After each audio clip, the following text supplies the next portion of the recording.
gonna talk about what are the danger zones when it comes to getting a neurotoxin. Now, luckily there's not a lot of danger zones, but I'm gonna show you a couple here that are really important for you to know whether you're getting a neurotoxin or you are administering one. So check this out. All right, here I have Ash.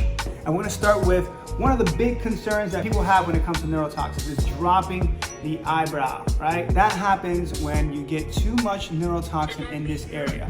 Neurotoxin does the opposite of what the muscle is intended to do. So if the muscle is intended to elevate the brows, it's going to drop it. Ash, elevate your eyebrow for me. Up, up, up, up. Relax. Boom. Okay, you saw how he was able to lift his brow all the way up here. So I'm going to spare these muscle fibers so that this remains intact and his brow stays there. If you inject below this, it's gonna cause his brow to be heavy. Now you can actually have a regular brow and you can have what's called ptosis of the eyelid. That basically is just a medical term for dropping. And that's by injecting in this area. This is called the glabellar complex. I want you to make a face like you're upset. Oh, you see these muscles actually go in, they tuck in, and you can see where they grab the skin here.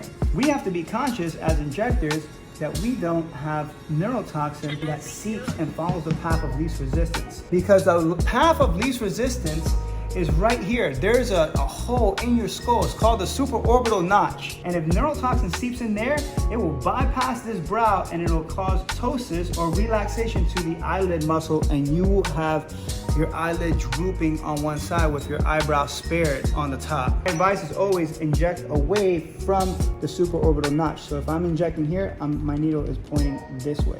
If I'm injecting on this side, my needle is pointing that way.